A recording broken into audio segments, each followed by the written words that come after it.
The Wright brothers flew right through the smokescreen of impossibility. Charles Kettering. Yo, what up? Well, I'm here at the airport, as you can see.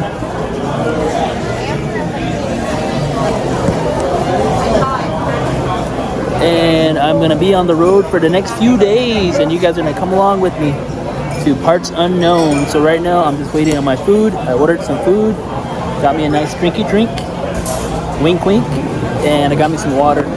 So right now I'm just waiting on my plane, so I'll be here for about an hour and a half. So right now I'm just here hanging out, being by myself. So you guys are gonna come along with me, so I'm gonna take you guys on this cool adventure with me as usual. So let's go. All right, my turkey club is here. Looks really, really good. Time to dig in.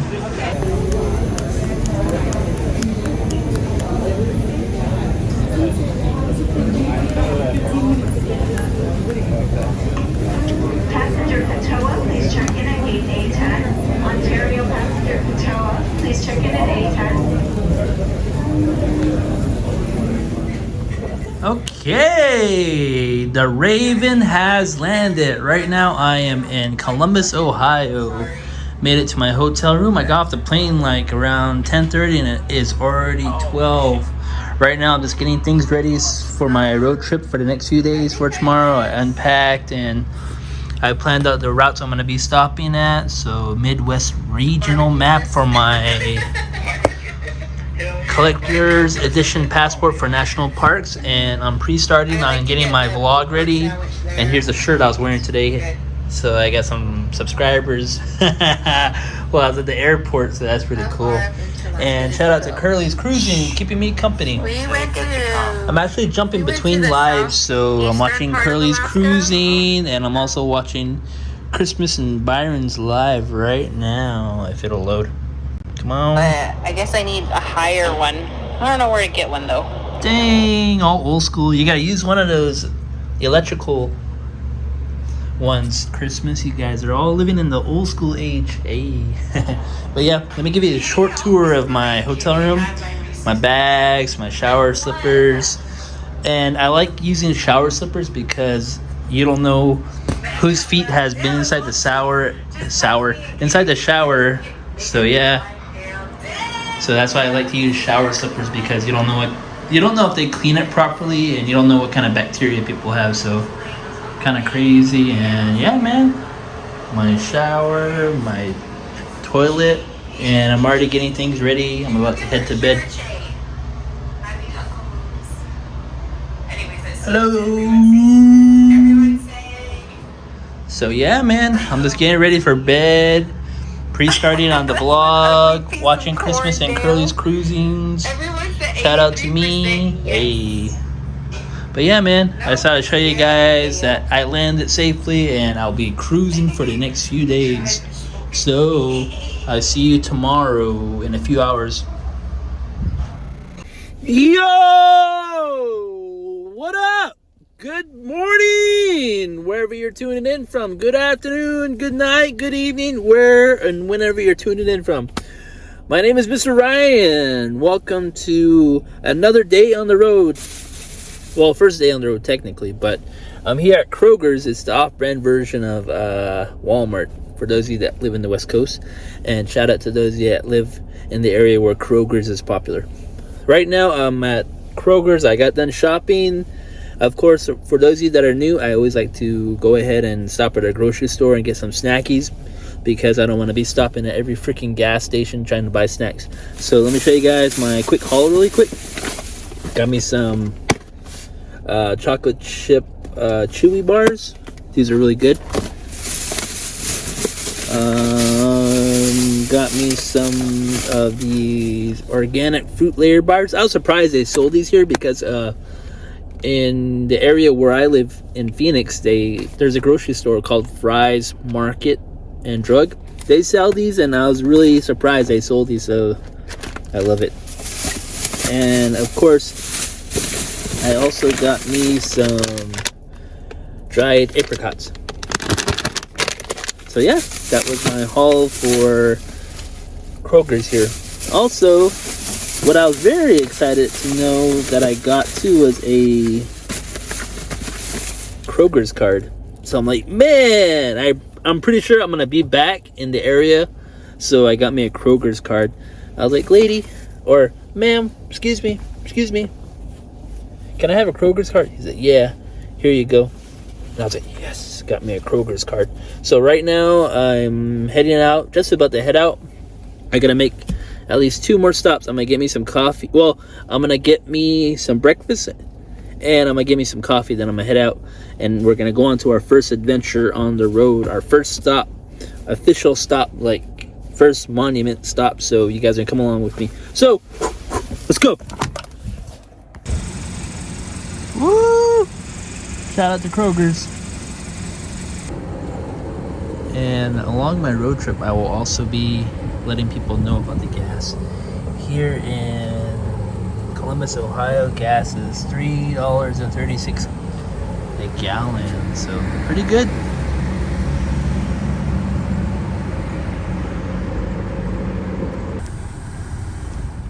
All right, so we're gonna get breakfast here at Delaney's Diner. I heard their corned beef hash is the bee's knees, so let's go check it out.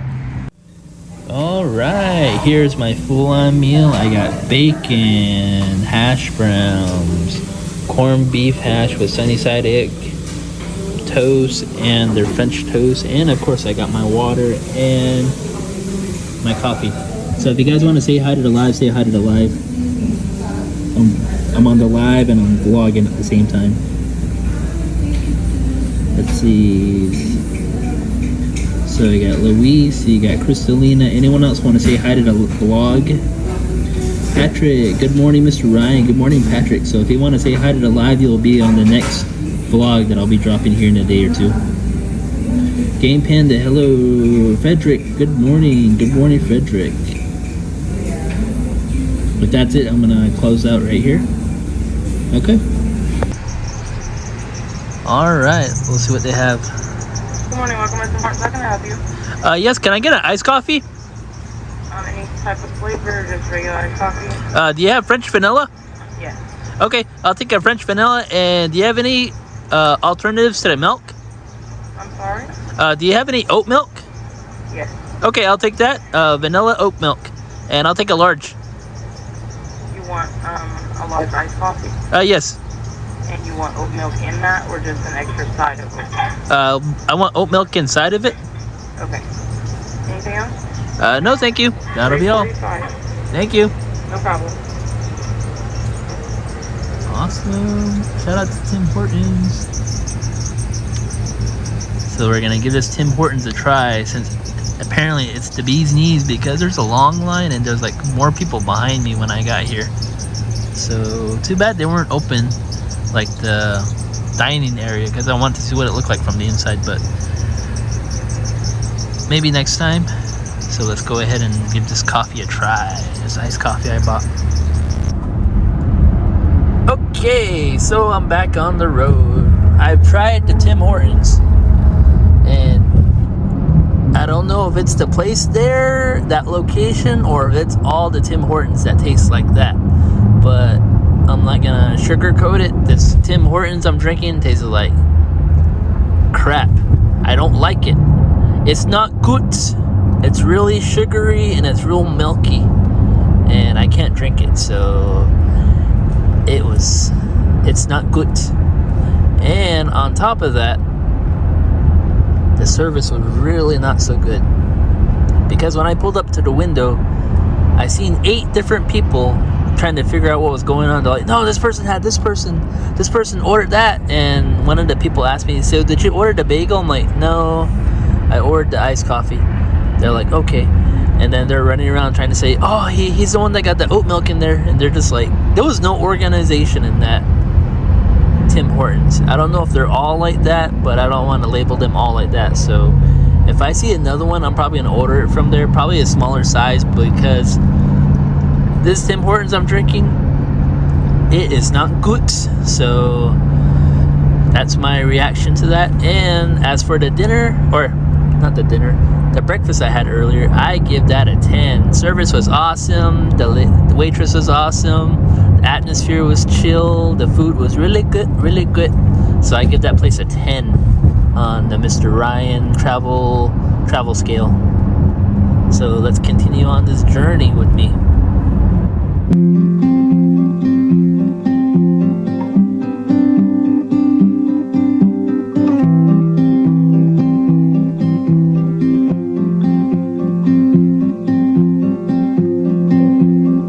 When you find that you're in a hurry and you need an escape, when all you have is a pile of worries, I'll help you carry the weight. Just stay lost here with me. We don't have to say anything. Just let ourselves get lost in between the magic and the mystery. Stay lost with me.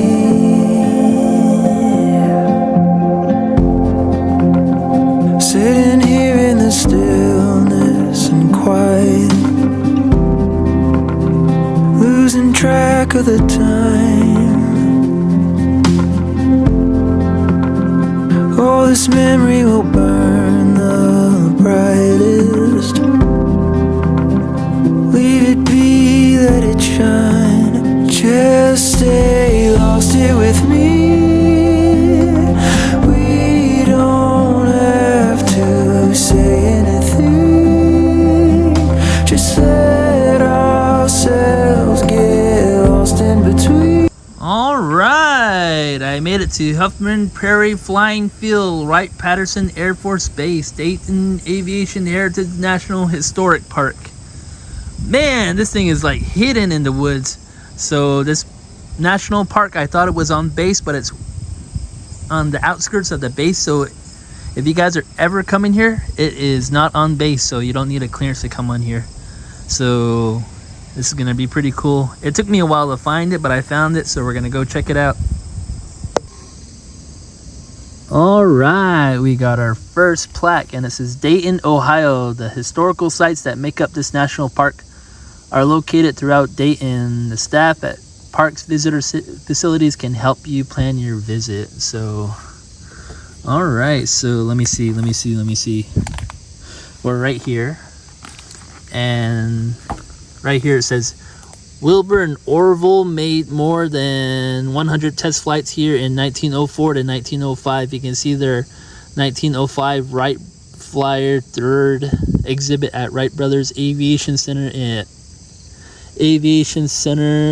at Carrollton Historic Park Field. So we're right here, and the military base is right here. So the misconception is, for some reason, when I put in my GPS, it kept taking me to this gate, and there's like another gate right here. So what you want to do is come in from up here, park over here, get off at this exit, and then somehow through all the trees it leads you to right here. But let's look at some more. And it says, this intentionally recognized African American poet, playwright, and novelist, a classmate and friend of Orville Wright, lived and worked in this house from 1904 to 1906. Paul Lawrence Dunbar State Memorial Park. So it's right here, but we're not gonna go there. And let's see what else. Oh, Wright Dunbar Interpretive Center explored the West Dayton neighborhood where Orville and Wilbur lived and worked. The brothers had their printing business on the second floor of this historic building, and nearby is one of the Wright brothers' bicycle shop. So it's right here. So this is where their friend lived, and the bicycle shop. And let's see, Wright Brothers Aviation Center at Carrollton, historical part. You can see the original 1905 Wright Flyer 3 flown by Orville and Wilbur at Huntington Prairie Flying Field. The world's the world's first practical airplane. Other exhibits include the camera used by Wrights to record their historic 1903 flight, and replica of the bicycle shop where they designed and built their gliders and powered flyers. So we're gonna check this out before we head out. And right here says Huffington Prairie Flying Field Interpretive Center. Interpretive Center. Wright-Patterson Air Force Base hosts this introductional to Cradle of Aviation located next to Wright Memorial. So we're right here, then we're gonna explore around here and we're gonna check this out. And there's the flying machine, the birthplace of flight. The first airplane, the first airport, the first permanent flying school. The Wright brothers started them all here in Dayton.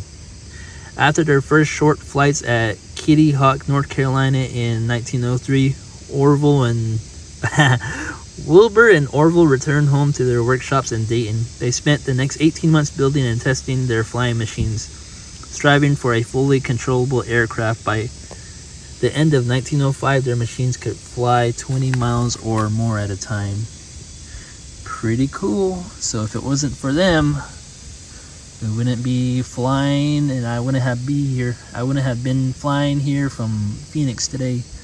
Pretty cool. So we're gonna go check out some places here. We're gonna check this out. We're gonna explore around a little bit more, see whatever plaques we can find, and then we'll go from there.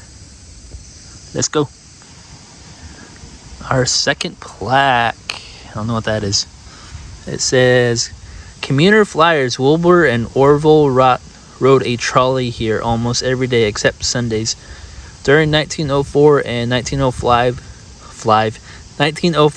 flying seasons, it was 10 miles from their West Dayton home to the stop in the middle of what was then open farm here. In the privacy of a cow pasture, they would do some of their greatest works perfecting their flying machines. It's pretty cool. Really old picture. And it says the interturbine electric trolley made it possible for the Wright brothers to haul tools and materials and parts for their flying machines here to Huffington Prairie. So a long time ago, I'm guessing this used to be like a prairie field or like a place where they used to take all their tools and bring all their stuff here. So it's pretty cool. See, like the trolleys right there, and we're actually right here. So somewhere in this area used to be a trolley, and all their parts used to be carried here by trolley. That's pretty cool. Now let's look at this some more. I used to chat with the Wright brothers in a friendly way because I sort of felt sorry for them. They seemed like well-meaning, decent enough young men, yet they were neglecting their business to waste their time day to day on that ridiculous flying machine. I had an idea that it must worry their father, Luther Beard, Dayton Journal writer. I don't think this guy knew what he was talking about, because if it weren't for these guys, we wouldn't be flying today. So let's look around some more. Dang, it's still there too. Pretty cool. Oh, a historical marker. Let's look at this really quick. Huffman Prairie Flying Field. Huffman Prairie Flying Field, a unit of Dayton Heritage National Historical Park, is a site where Wilbur and Orville Wright flew and perfected the world's first practical airplane, the 1905 Wright Flyer 3, after their first flight in Kitty Hawk, North Carolina in 1903.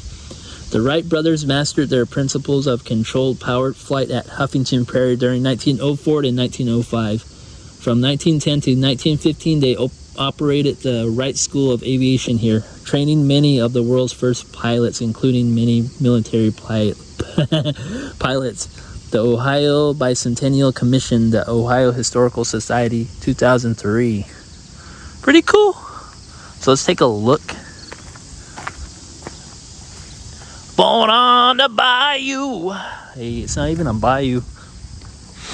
Man, it smells really good here though.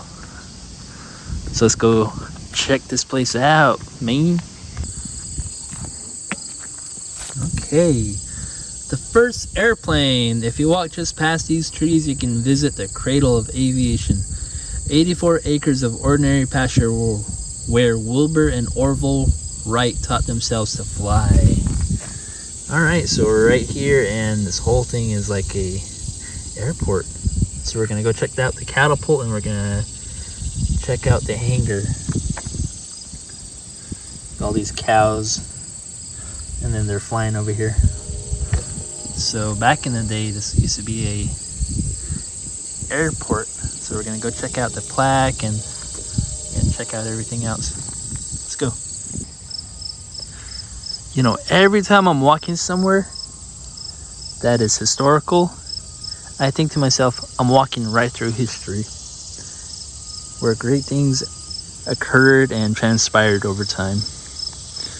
And as for our next plaque, a school of flyers. As soon as the Wrights solved their riddles of how to build a practical flying machine, they stopped tested flying here. For the next 5 years, the world's first airport went back to just being a marshy pasture. The brothers' next step were the same as any astute businessmen of their time.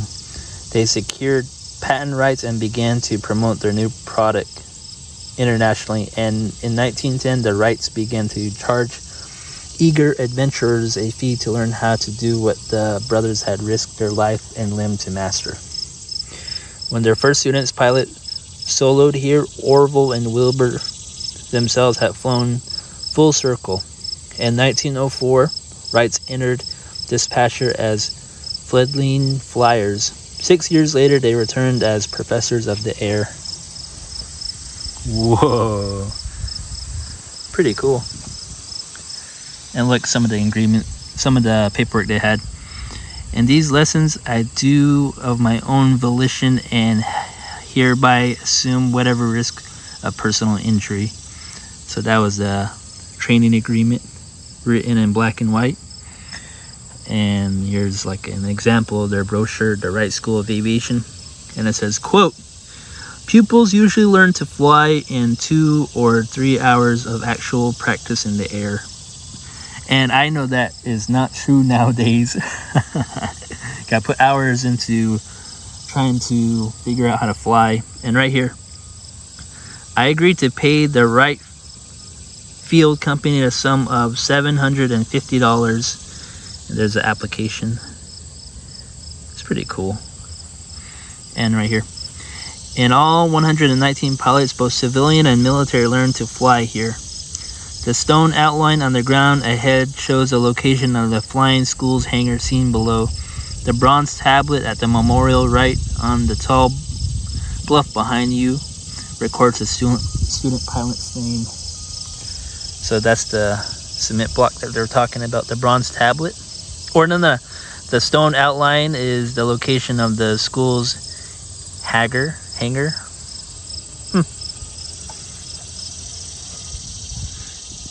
One of the brothers, I assume. Either that or it's a pilot. And it says, quote, the instructor, ...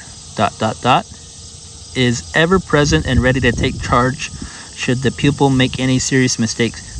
By this method, the usual dangers in learning to fly are eliminated and all wreckage of the machine is avoided. The company assumes responsibility for all damages to machines during training. Wright School of Aviation brochure. Pretty informational. Later test flights. Wilbur Wright laid his hands on the controls of a flying machine for the last time in May 1910, and the years after Wilbur's death in 1912, Orville logged many flights at this flying field with student pilots as passengers. He continued to work on problem of bettering aircraft controls and test flew experimental models then being built in Dayton by the Wright Company. So I'm guessing that's the device that they're talking about to help stabilize the machine. And it says, Orville's automatic stabilizer. Orville Wright made 17 flights from this field to test and demonstrate his prize-winning device to the Aero Club of America in December 1913. That little propeller thing. And right here, Orville's last flight. The man who had first shown the world how to make this machinery fly in December 1903 took his last hop as the pilot in command in 1918 from the nearby Moraine, Ohio. It's pretty cool and very interesting. Very basic, but somehow they were able to do it. Pretty cool. And this plaque is all the way in the field. I had to walk from the road all the way into the field. So let's see if this walk was worth it. And it says, "Higher, Orville, higher." Late that afternoon, Wilbur took a seat on the wing next to his brother. It was the only time they would ever fly together. Something they had promised their father they would never do. Just this once, he had relented. It was then their father's turn. He climbed next to his youngest son for the first time.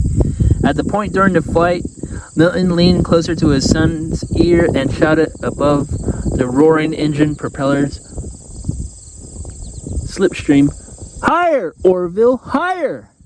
And father and son at 395 feet on May 25th, 1910, two brothers brought their 81-year-old father here for a once-in-a-lifetime experience.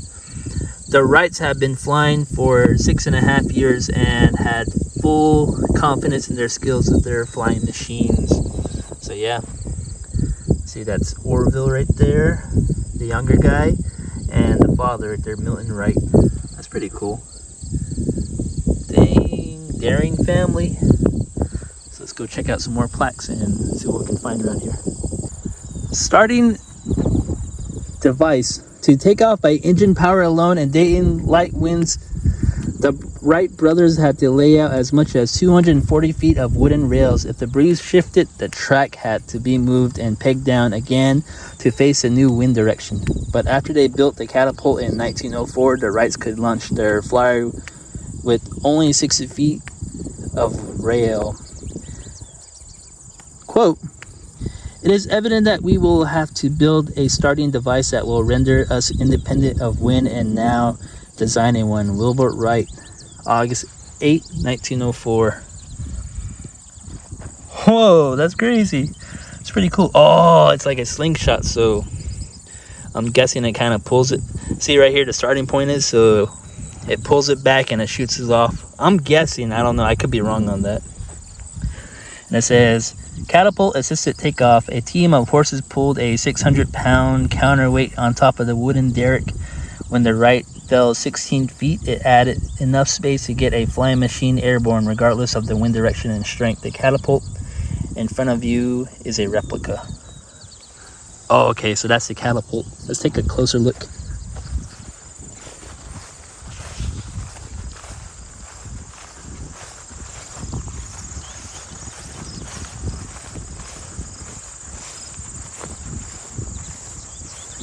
So this isn't the actual Catapult, but it's like I said in the little board over there, the little post, it's a replica.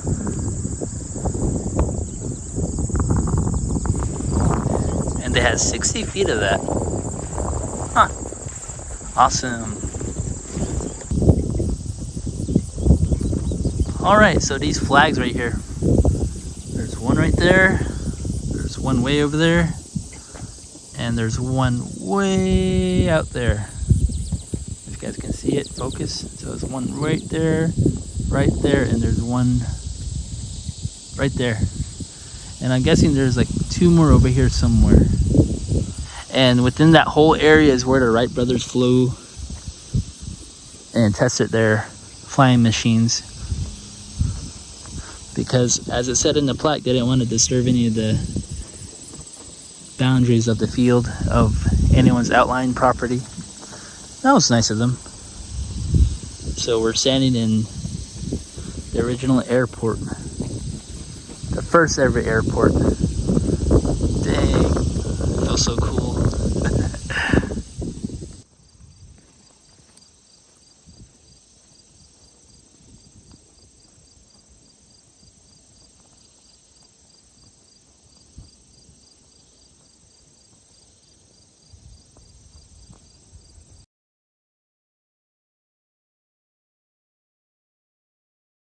All right, just up the road from where we were at, we're at the Huffington Prairie Flying Field Interpretive Center.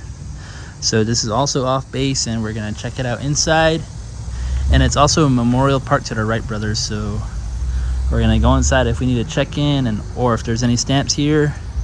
Then we're gonna walk around and check out some more memorials. So let's go. Also, it says we're open, and it says mask required, so let's go. All right, we're here at the museum, the skies over Huffman Prairie, and that's exactly where we're coming in from. And a little quote here says, "Imagine a locomotive that has left its tracks and is climbing up in the air right toward you. A locomotive without any wheels but with white wings instead, and you'll have something like what I saw. Amos 1 Route 1904. Pretty cool. Flying machines.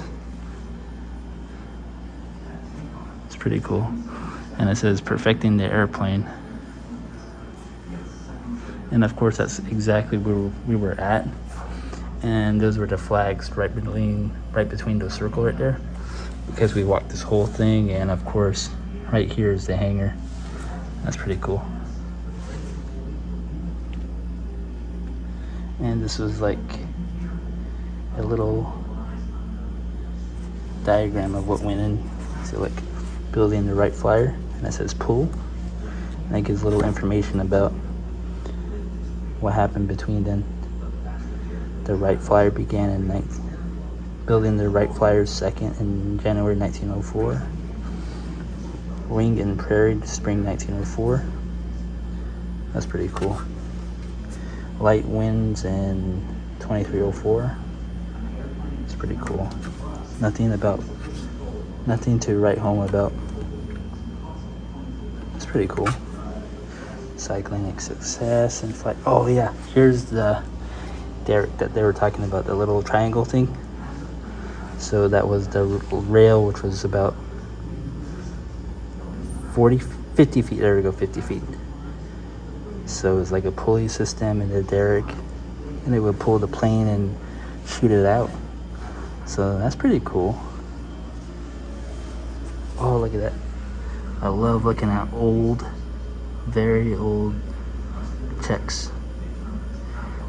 Made a check out to Charlie Daler, 1905. It's pretty cool. Everyone had nice handwriting back then. Oh, that's so cool. Too cool, too cool. These two brothers have probably not even a faint glimpse of what they're discovering is going to bring to the children of men. That's pretty cool. And there's their patent. Man, I swear people had nice handwriting.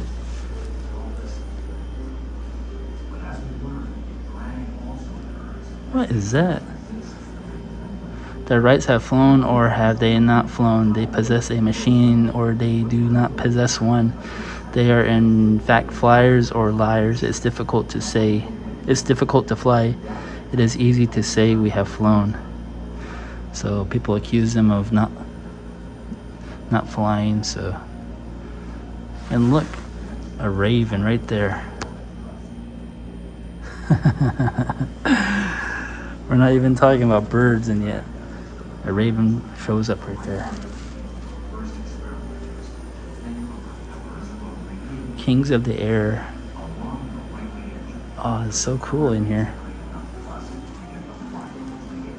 So this is like a little show of what happened.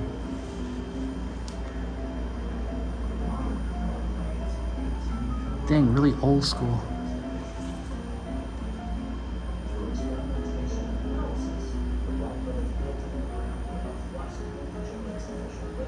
Let's continue on.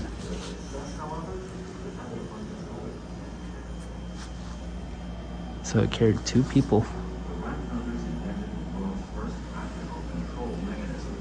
Allowing the pilot to balance the plane in the 3 axes of motion: roll, pitch, and yaw. To adjust the roll or banking motion of their Flying school. the Wright brothers twisted the wingtips in opposite directions, much like a bird in flight. Oh, so this was the device that they were talking about. The Wright Model B can be piloted from either seat. Both outboard sticks control pitch to move the plane up or down. The center stick is the wing warping control. It rolls the plane left to right. Huh. Very interesting. So you could be sitting in either seat and controlling the plane. The Wright brothers' major discovery was that in order to make a turn, it is necessary to go So people studied here after the Wright brothers perfected their flying techniques, or what people like to think they perfected, but in their eyes, they still needed room for improvement. ailerons to roll the plane. Let's look at this for a second. A horizontal elevator in the rear to control pitch, and a rear rudder to control yaw. Vertical tail surfaces in the rear stabilize a plane in flight.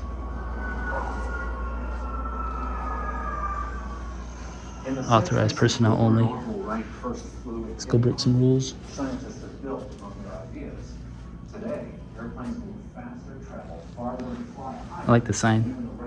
Sorry, this exhibit is being repaired. A crashed plane.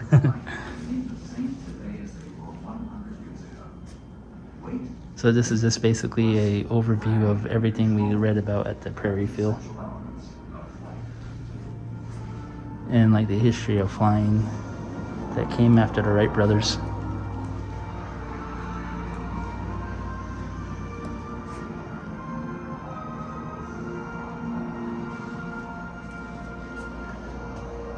Look, this is night vision.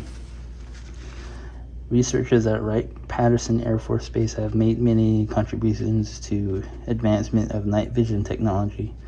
One of the applications has been night operations, including landing an airplane at night or a poorly lit, potential hostile environment.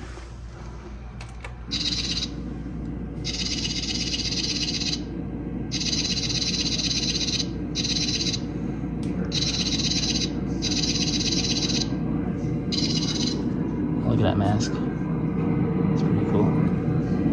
So this is during the day. On course. Coming up on 500 feet. 500 feet. Coming up on 200 feet. Let's try night vision. 200 feet. Crew, enemy fire, 2 o'clock low. Pilot, go around, go around. Going around. Power set. Co-pilot, check DPR. Checking APR, sir. Positive climb. Gear up. I guess I won't change it. Let's continue Flaps on. up. Flaps up. Hey, low. Where's that fire coming from? 4 o'clock low now. Passing behind us. Sir, gear and flaps are in the up position. Checking the APR. Any damage back there, load? Projectile seats and Good parachutes. back here. Also, okay, I see. A pilot ejected from his aircraft. So it shoots out, the pilot's right there. Continue on, and the pilot ejects out from right there. Continue on. It's pretty cool. Right there. Sir Sergeant Lawrence Lambert ejects from a P-61 in 1947. Damn, this guy looks really beat up. Human limitations. Flying is an act of conquest of defeating the most basic and powerful forces of nature. It unites the violent rage and brutal power of jet engines with the infinitesimal tolerance of the cockpit. Thomas Pesfit Jr. hardly landing. Huh, pretty cool.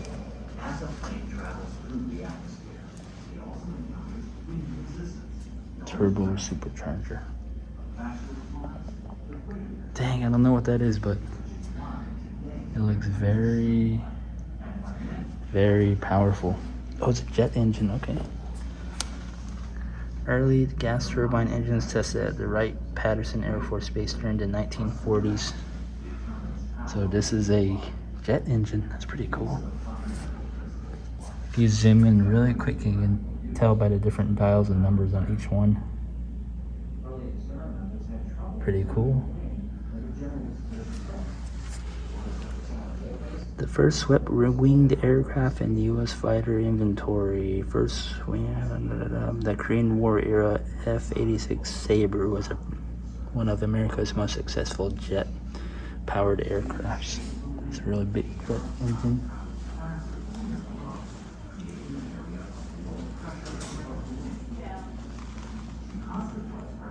That's pretty cool. It's a lot of stuff.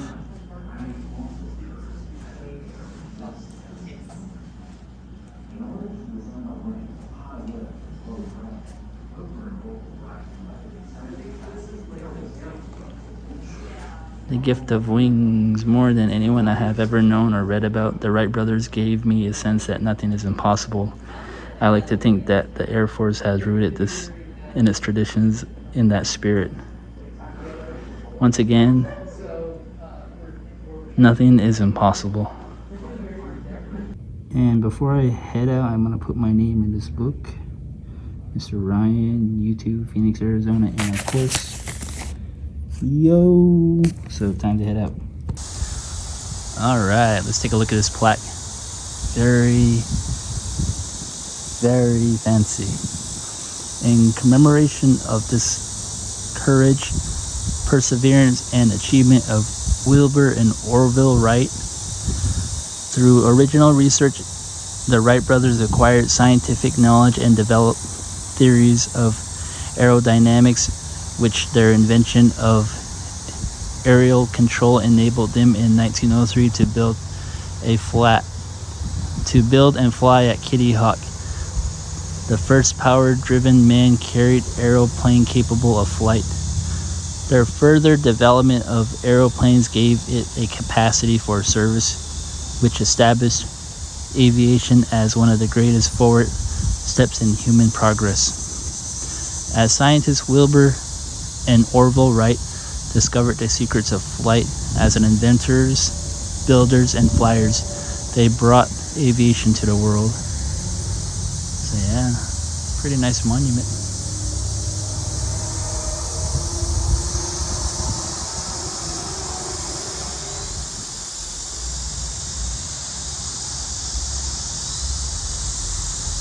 And let's continue on to our final destination in the area. Okay, we're here at Dayton Aviation Heritage National Historic Park. So, just like it says in the plaque, Orville and his brother weren't also into airplanes, but their other passions were bicycles. So this is really cool.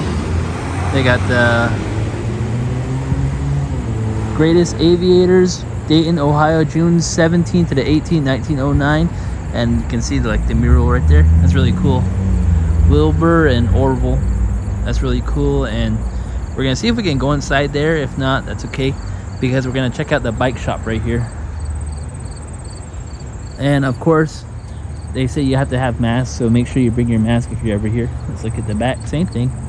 Dayton Aviation Historic National Park. And of course, let's see. This is the Wright Brothers Cycling Company.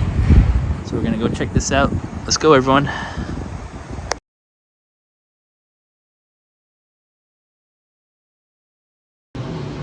Okay, we're in the museum right now, and pretty cool stuff. And here's an example of the glider right here. So as you can see, held together through material and strings and wood, and that was how they had to control the glider.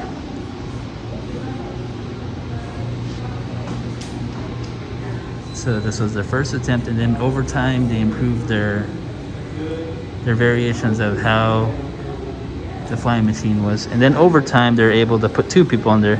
But as you can see here, this is the beginning of how they started out, which was pretty cool.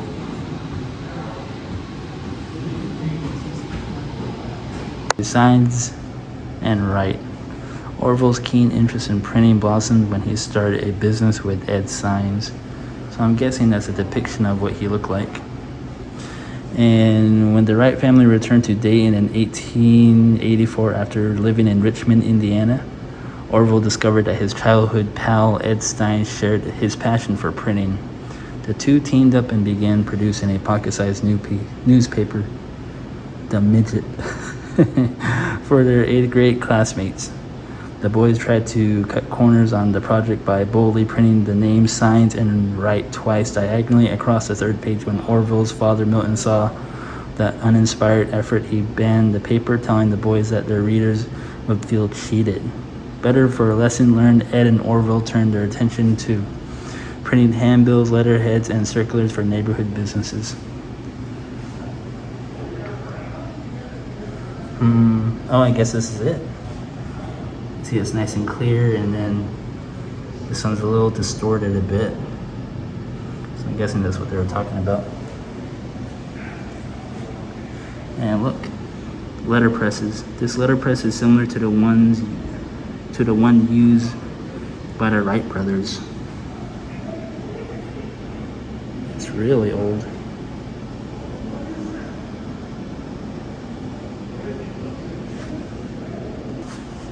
And that was the name of their printing company, Wright and Wright Job Printers, Corner 3rd and Williams. It's pretty cool. Guessing that was them. And it says Wright Brothers Job Printers. After Schwein and Wright dissolved their partnership, Orville found a new partner closer to home. Orville's interest in printing continued to grow. As a teenager, he spent 2 summers during high school working 60 hours as a printer's apprentice. Then in 1880, Orville began building a press. Wilbur lent a hand.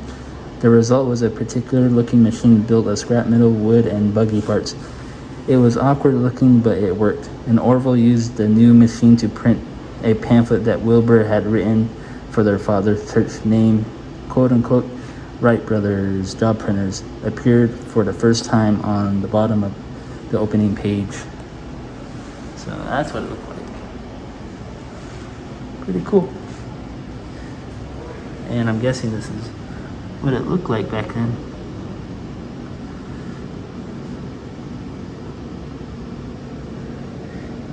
$4 weeks, 25 cents item. That's pretty cool.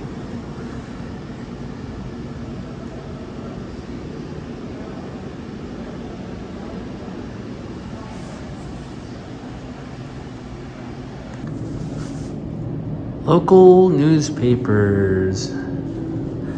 Marching in step. Nearly everything that was done in our lives has been a result of conversations, suggestions, and discussions between us. Wilbur Wright. In 1889, Orville and Wilbur Wright became full-time printers and business partners. They set up shop in a commercial space a few blocks from their 7th Hawthorne Street home. Closely tied in their West Dayton neighborhood, the two men started out publishing newspapers aimed at local readers. Later, they pursued the more profitable business of quote-unquote job printing, which included the production of letterheads, tickets, and advertising circulars. As printers, the Wright brothers built a collaborative working relationship that enabled them to take on new challenges. In 1899, they sold their printing equipment and got out of business. That same year, they took the first steps towards solving the mystery of flight. It's pretty cool. So this is their first thing they had going for them, a printing business. And here's some indications of what they had back then, which is pretty cool.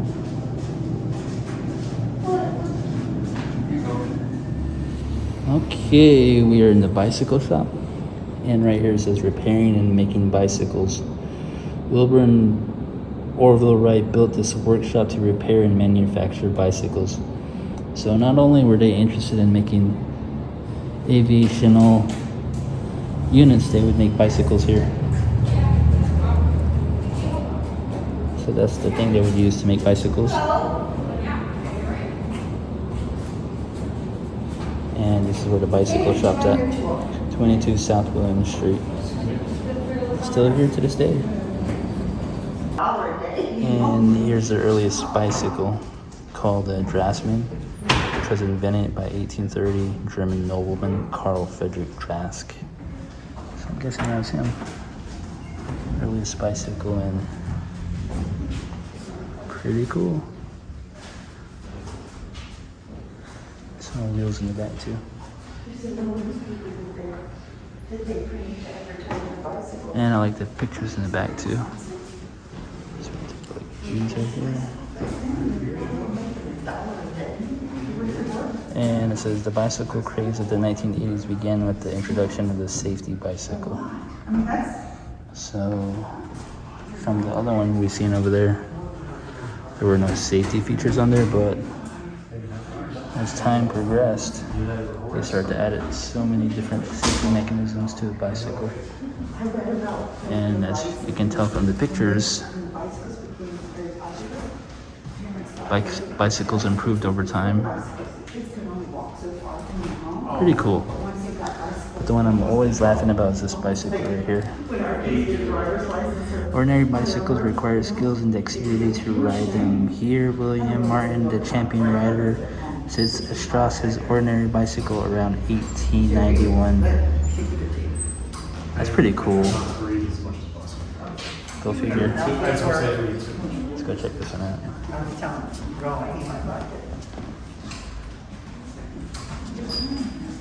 A deceptively machined bicycle changed America far-reaching ways. Okay.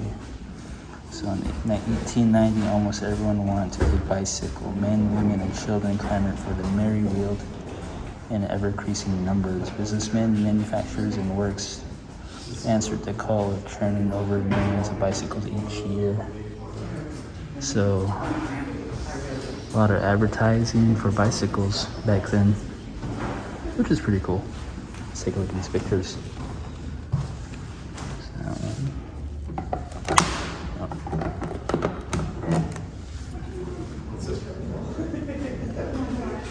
Pretty cool.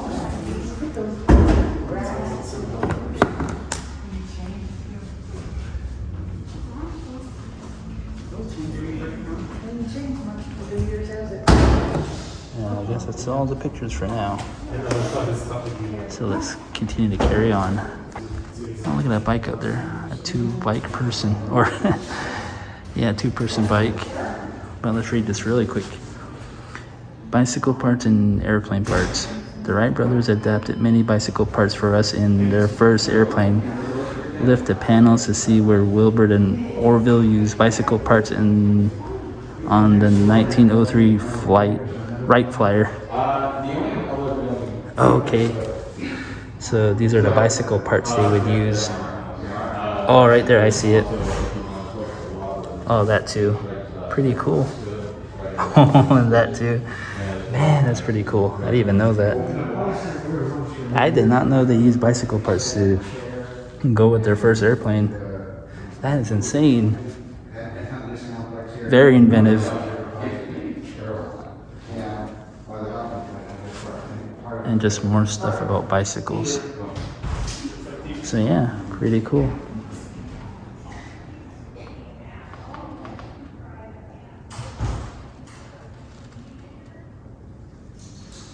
Alright, guess we're done here. Oh, gotta look at this last bicycle. Really cool. Alright. And once again, we're at the Dayton Aviation Heritage National Historic Park. And we're out. See you later, Ohio. See you later.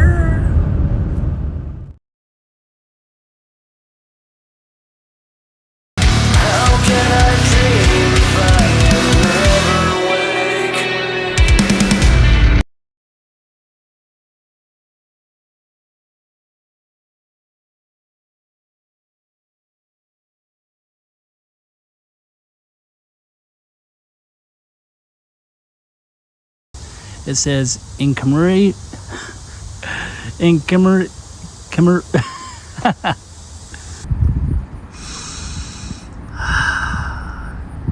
That's what grass is supposed to look like and smell like, not the fake stuff you see all over the place.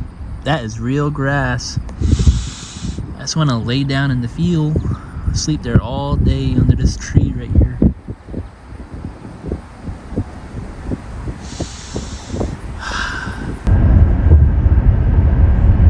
Whoa!